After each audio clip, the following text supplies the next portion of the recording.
Hello बच्चों, chemistry class में आपका स्वागत है और मैं हूं आपका केमिस्ट्री टीचर सतीश श्रीवास्तव। आज मैं आपके लिए जो टॉपिक लेकर आया हूं और वो है मेथड्स ऑफ ऑर्डर डिटर्मिनेशन, मतलब ऑर्डर डिटर्मिनेशन की जो मेथड्स हैं उनके बारे में। तो देखो, इससे पहले वाले वीडियो में मैंने आपको केवल एक मेथड बताई है और वो थी इनिशियल रेट मेथड। वो सबसे ज़्यादा इम्पॉर्टेंट है, उससे रिलेटेड क्वेश्चन आप देखोगे NCERT की बुक में भी बहुत सारे क्वेश्चंस हैं, तो उसको भी आप अच्छी तरह से सॉल्व करें। और उसको मैंने बहुत अच्छे ढंग से बताया है, उसके एक सॉल्यूशन बताया है। अब हम जो यहाँ पर टॉपिक ले रहे हैं उसमें और भी क्या इम्पॉर्टेंट मेथड्स हैं जो कि ऑर्डर डिटर्मिनेशन में यूज़ होती हैं, उनको लेकर आए हैं आज हम यहाँ पर। और हम स्टार्ट करते हैं अपनी ये मेथड। तो सबसे पहली मेथड जो मैंने ली है वो है हाफ लाइफ मेथड। तो देखो, हमने एक प्रूफ किया था कि किसी भी n ऑर्डर की जो रिएक्शन है उसके हाफ लाइफ और उस रिएक्शन के जो रिएक्टेंट हैं उनके इनिशियल कंसंट्रेशन का ये क्या है, रिलेशन। ठीक है, हम इसको ऐसा भी लिख सकते हैं, इसको ऊपर ले जाएंगे तो पावर उल्टा हो जाएगी और हटा दें और इसको ठीक है ऐसा लिख सकते हैं और इसको हम एक स्ट्रेट लाइन इक्वेशन में कन्वर्ट कर दें। तो देखो, यहाँ लॉग ले लें तो log 1, ठीक है, ये हो गया log t half n equal to log k plus ये आगे आ जाएगा क्योंकि पावर के फॉर्म में है और log a।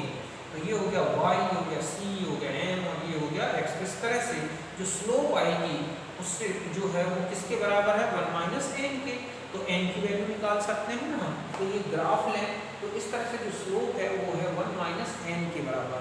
इससे हम क्या निकाल सकते हैं, रिएक्शन का ऑर्डर। अगर हमें स्लोप की वैल्यू दे रखी है, थीटा दे रखा है, तो tan थीटा के फॉर्म में देखकर और फिर हम उससे n कैलकुलेट कर सकते हैं। या फिर हम इसके बेस पर देखें कि ये रेशियो भी आ जाएगा T1, ठीक है, T half 1 upon T half 2 equal to A2 upon A1 की पावर n माइनस 1। यहाँ पर T हाफ 1 जो है वो A1 कंसंट्रेशन पर हाफ लाइफ है और T हाफ 2 जो है वो A2 कंसंट्रेशन पर क्या है, हाफ लाइफ है। जैसे क्वेश्चन दिया मैंने कि ये है इनिशियल कंसंट्रेशन मोलर यूनिट में, मतलब मोल पर लीटर में, और टाइम जो है हाफ लाइफ है मिनट में। ये 20 था तब हाफ लाइफ 50 है, जब ये 40 हो गया तो हाफ लाइफ आधा हो गया। मतलब जब कंसंट्रेशन डबल कर रहे हैं तो हाफ लाइफ आधा होता है। और वैसे भी हम जानते हैं कि सेकंड ऑर्डर की रिएक्शन का जो हाफ लाइफ है वो उसके इनिशियल कंसंट्रेशन की क्या है, इनवर्सली प्रोपोर्शनल है। इसका मतलब है कि कंसंट्रेशन डबल करेंगे ना, ठीक है, रिएक्टेंट की, तो उसका हाफ लाइफ आधा हो जाएगा। और वैसे भी हम इससे भी सॉल्व कर सकते हैं इस रिलेशन से। यहाँ पर मैंने दो हाफ लाइफ रखी, ये हो गया, ये हो गया T1, तो ये क्या हो गया T2, ये हो गया A1, तो ये क्या हो गया A2, तो A2 और ये हो गया A1, ठीक है। और आगे बढ़े तो ये हो गया 2 और यहाँ हो गया 2 की पावर n-1, तो 2 की पावर n-1 इक्वल टू 2 की पावर 1 है। तो इसका मतलब है कि n-1 इक्वल टू कितना हो गया, 1। तो n की वैल्यू कितनी आ गई, 2। समझ गए ना। अब मान लो एक क्वेश्चन इस तरह से है कि यहाँ पर A है 25 और ये है 50, ठीक है, और जो T हाफ है ये है मान लो 50 और ये है 100, तो n की वैल्यू क्या होगी।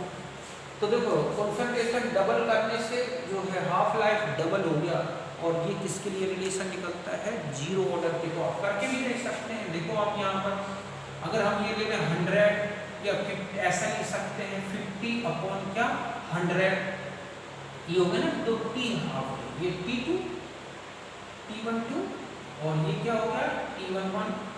और यहाँ पर आप कंसंट्रेशन का रिलेशन ले लो तो यहाँ कितना हो जाएगा, आपने देखा, ठीक है, ये हो गया T1 और ये हो गया T2। तो यहाँ पर आपके पास कंसंट्रेशन हो जाएगा 50 अपॉन कितना 25 और इसकी पावर क्या हो जाएगी n-1। तो यहाँ पर 1/2 और यहाँ पर कितना हो जाएगा बच्चों, 2 की पावर n-1 या 2 की पावर -1 इक्वल टू 2 की पावर n-1। तो यहाँ पर n-1 इक्वल टू कितना हो गया, -1। तो n इक्वल टू -1 और +1 तो कितना हो गया, 0। तो इस तरह से जीरो ऑर्डर। और डायरेक्ट भी पता चल रहा है कि कंसंट्रेशन डबल करने से हाफ लाइफ डबल आ गया, तो जीरो ऑर्डर को शो कर रहा है। तो इस तरह से हाफ लाइफ की डायरेक्ट वैल्यू देख के भी आप ऑर्डर बता सकते हैं। नहीं बन रहा है तो आप उसको सॉल्व करके देख लें। तो ये नोट कर।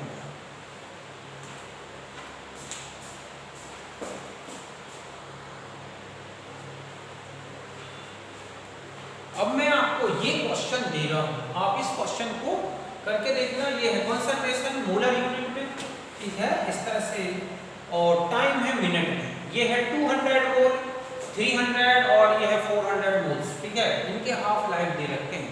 आप ऑर्डर डिटरमाइन करना, n की वैल्यू 2 आएगी, आप डिटरमाइन करके देख लेना। और वैसे भी देख लो, यहाँ 200 और यहाँ कितना है 400।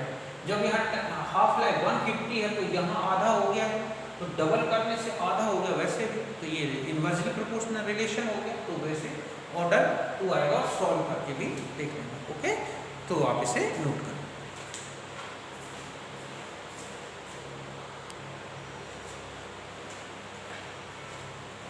अब देखो जो नेक्स्ट मेथड है और वो है ओस्टवाल्ड आइसोलेशन मेथड, ओस्टवाल्ड की विल्गन विधि। तो देखो ये जो मेथड है ना, ये तब यूज की जाती है जब रिएक्शन में एक से ज्यादा रिएक्टेंट्स होते हैं। मान लो ए बी सी 3 प्रकार के रिएक्टेंट्स हैं, तो हम इन तीनों के रिस्पेक्ट में ऑर्डर को अलग अलग डिटरमाइन करते हैं।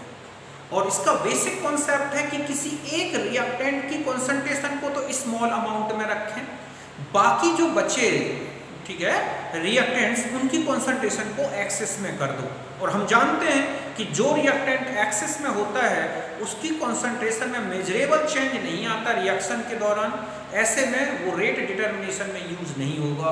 तो अब रेट किस पे डिपेंड हो जाएगा? जो स्मॉल अमाउंट में लिया गया है, उस स्मॉल अमाउंट वाले रिएक्टेंट की कॉन्सेंट्रेशन को डबल करके, ट्रिपल करके, और रेट ऑफ रिएक्शन में कितना चेंज आ रहा है इसको नोट कर लिया जाता है, और इसके बेस पर ऑर्डर पता चल जाता है। हम जानते हैं कि मान लो सबको एक्सेस में लो और एक को स्मॉल में लें और उसकी कॉन्सेंट्रेशन डबल कर दो, रेट में कोई चेंज नहीं आया, तो आप समझ जाओ कि उस रिएक्टेंट के रिस्पेक्ट में ऑर्डर कितना है? 0।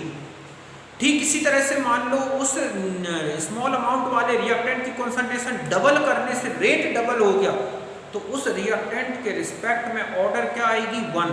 अगर 4 टाइम्स चेंज हो गया तो 2, और 8 टाइम्स चेंज हो गया डबल करने से तो 3 ऑर्डर आएगा। इस बेस पर हर एक रिएक्टेंट के रिस्पेक्ट में क्या कर लिया जाता है? ऑर्डर निकाल लिया जाता है। और फिर जितने रिएक्टेंट्स के रिस्पेक्ट में जो ऑर्डर्स आए हैं उनको ऐड कर दें तो ओवरऑल ऑर्डर रिएक्शन का पता चल जाएगा। तो यही मैंने लिखा है कि इन दिस मेथड, ठीक है, या this method used when there are number of reactants, ठीक है, are used in this method. अब हम क्या करते हैं कि all reactant except 1 are in taken in large excess, मतलब एक को छोड़कर बाकी को क्या कर ले? लार्ज एक्सेस में ले लें, ठीक है। Which are not determined rate of reaction, जो एक्सेस में है वो रेट को क्या नहीं कर पाएंगे? डिटरमाइन नहीं करते। Therefore the rate of reaction depends only reactant which present in small amount। अब रेट किस पे डिपेंड हो जाएगा? जिसकी अमाउंट स्मॉल में है। जैसे हम ये कहें, ये रिएक्शन लिखी है, अब हम एक ऑब्जर्व्ड रेट लिखें तो हम लिखेंगे कि a की पावर अल्फा बीटा, b की पावर बीटा, ठीक है, ये हो गया बीटा, और जो c की पावर है वो है गामा। अब अगर मान लिया जाए कि इस रिएक्शन में हमें अल्फा बीटा गामा की वैल्यू डिटरमाइन करनी है, तो वो ये कह रहा है कि पहले आप क्या करें, मान लो बी और सी को एक्सेस में ले लें, तो रेट अब किस पे डिपेंड हो जाएगा? ए की कॉन्सेंट्रेशन पर। अब ए की कॉन्सेंट्रेशन में चेंज करके रेट के चेंज को मेजर कर लिया जाए, इससे अल्फा पता चल जाएगा। फिर इसी तरह से मान लो बी और ए को एक्सेस में कर लेंगे तो रेट किस पे डिपेंड हो जाएगा? सी पर, उससे गामा की वैल्यू आ जाएगी। फिर इसी तरह से ए और सी को एक्सेस में कर देंगे तो बी के रिस्पेक्ट में ऑर्डर आ जाएगा। तो इस तरह से एक मतलब जितने भी रिएक्टेंट्स थे उनमें से किसी एक की कॉन्सेंट्रेशन को स्मॉल लेके बाकी को एक्सेस में करके फिर उस स्मॉल अमाउंट वाले रिएक्टेंट की कॉन्सेंट्रेशन में चेंज करके रेट ऑफ रिएक्शन में क्या चेंज आ रहा है इसके बेस पर क्या निकाला जाता है? ऑर्डर। समझ गए ना बच्चों कि इस मेथड का उपयोग तब करते हैं जब अभिक्रिया में एक से ज्यादा अभिकारक हों। इसमें क्या किया जाता है कि एक जो रिएक्टेंट है उसकी कॉन्सेंट्रेशन को क्या किया जाता है? कम मात्रा में रखते हैं, बाकी जितने रिएक्टेंट्स बचे उन्हें अधिक में ले लिया जाता है। और जब हम जानते हैं कि जब अधिक में जो रिएक्टेंट्स होते हैं वो रेट डिटर्मिनेशन में यूज नहीं होते, तो जो स्मॉल अमाउंट में था, कम मात्रा में था, उसके बेस पर फिर क्या करते हैं? हम ऑर्डर डिटरमाइन करते हैं। उस कम मात्रा वाले घटक या अभिकारक की सांद्रता में परिवर्तन करके रेट में क्या परिवर्तन हुआ। मान लो कोई परिवर्तन नहीं हुआ तो 0 ऑर्डर, डबल करने से डबल हो गया तो फर्स्ट ऑर्डर, डबल करने से 4 गुना हो गया तो दूसरा ऑर्डर 2 ऑर्डर, और अगर 8 गुना हो गया तो 3 ऑर्डर, इस तरह से डिटरमाइन कर लेते हैं। और फिर समस्त घटकों के ऑर्डर को जोड़ दें तो समग्र अभिक्रिया का क्या निकला आएगा, ऑर्डर। और यही है आइसोलेशन मेथड का बेसिक कॉन्सेप्ट। मैं ये क्वेश्चन लेके आपको इसका आंसर बताता हूँ, तो आप इसे करें।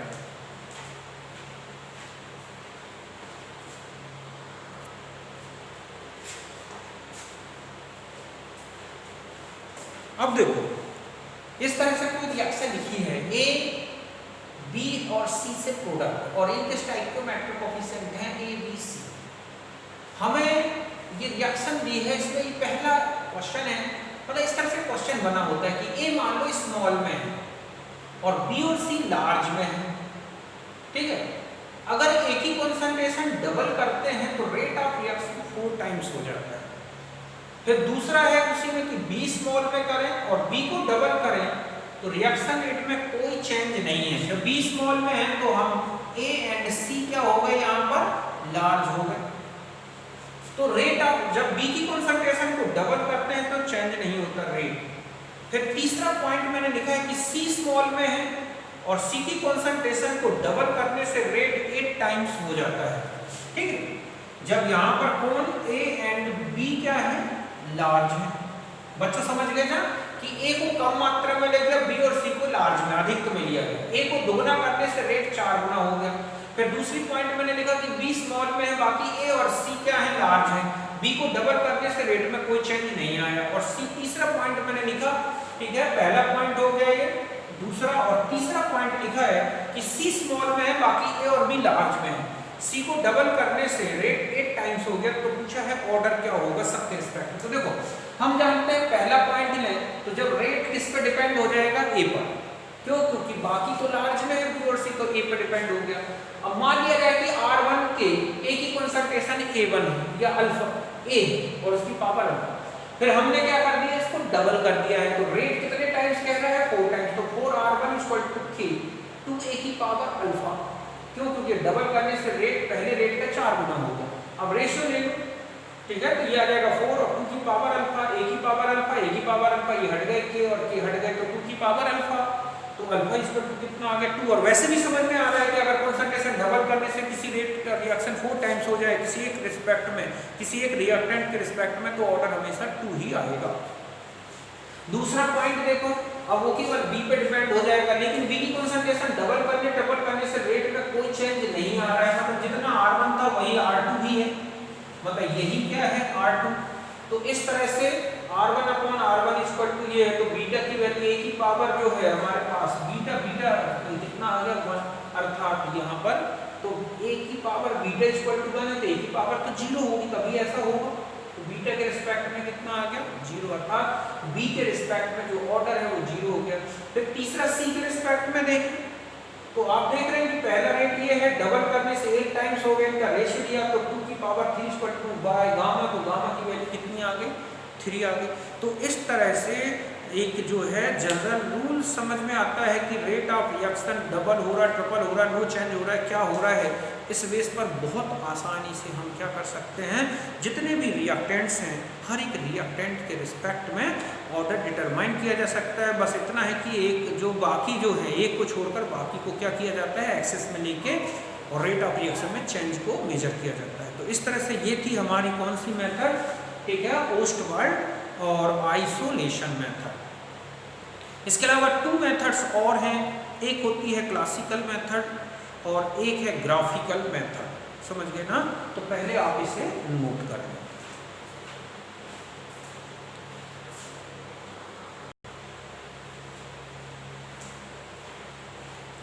अब देखो, एक होती है ग्राफिकल मेथड। हमने सभी ऑर्डर के इंटीग्रेटेड इक्वेशंस देखे हैं। जैसे ये है 0 ऑर्डर का, ये है फर्स्ट ऑर्डर का, जैसे मैंने इसको 0, इसको 1, सेकेंड ऑर्डर को 2 और इसको 3 इस तरह से यूज किया। जरूरी नहीं है 1 को आप के भी यूज कर सकते हैं। तो ये है 0 ऑर्डर का रेट कांस्टेंट का इंटीग्रेटेड इक्वेशन, ये है फर्स्ट ऑर्डर का, ये है सेकंड ऑर्डर का, ये है nth ऑर्डर का। मतलब ये कौन सी ऑर्डर हो गई है, n मतलब थर्ड भी हो सकती है, 4 की वैल्यू रख दें, है ना। ये इनके y = mx + c के एक इक्वेशन बनाए हैं, इन्हीं को देख के। तो इसका आएगा -kt + r नॉट, इसका आएगा माइनस के T upon 2.303 plus log are not, ये है के टी प्लस 1 अपॉन ए, और ये है n माइनस 1 के टी प्लस 1 अपॉन ए की पावर n माइनस 1।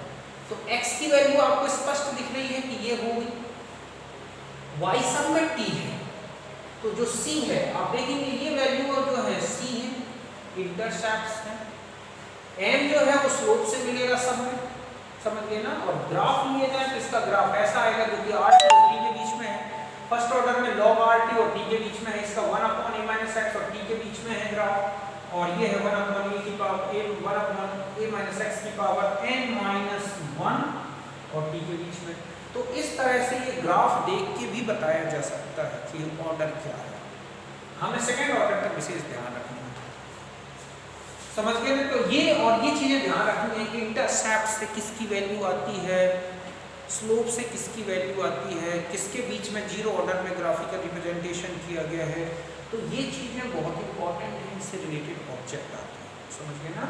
और एक होती है इंटीग्रेशन मेथड। इंटीग्रेशन मेथड में ये जो इंटीग्रेटेड इक्वेशन है ना, इनमें क्या पुटअप किया जाता है, आर नॉट और आर टी की वैल्यू डिफरेंट टाइम्स के लिए।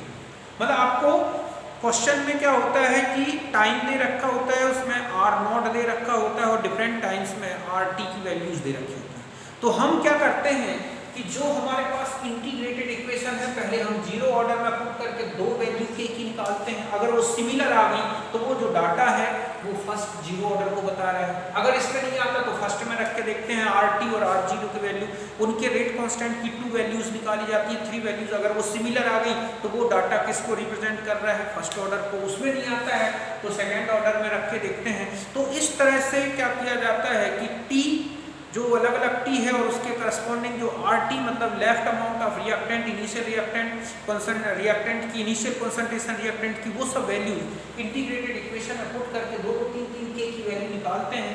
अगर वो सिमिलर आ रही है तो जीरो ऑर्डर से आ रही है तो जीरो ऑर्डर के डाटा है, फर्स्ट ऑर्डर से आ रहे हैं तो फर्स्ट ऑर्डर, इस तरह से कैलकुलेशन की जाती है। तो चूंकि ये काफ़ी लंबी मेथड है इसलिए उतनी इंपॉर्टेंस नहीं रखती न्यूमेरिकली, ठीक है, इनके ऑब्जेक्ट उतने ज़्यादा इंपॉर्टेंट नहीं है। बट इतना ध्यान रखना है कि इंटीग्रेटेड इक्वेशन से भी हम ऑर्डर कैलकुलेट कर सकते हैं। जैसे मैंने आपको एक्सपेरिमेंटल वेरिफिकेशन बताई थी या मॉडिफाइड इक्वेशन में कि हम जो डाटाज देते हैं उनसे के की वैल्यू 2 या 3 रीडिंग्स निकाल रहे थे जो सेम आ रही थी, तो हम कह रहे थे कि ये किसको फॉलो कर रही है, फर्स्ट ऑर्डर को। तो इस तरह से ये मेथड्स यूज होती हैं ऑर्डर डिटर्मिनेशन ऑफ रिएक्शंस। तो मैंने आपको सारी मेथड्स बता दी, उनसे रिलेटेड जो क्वेश्चंस आते हैं वो बताए हैं।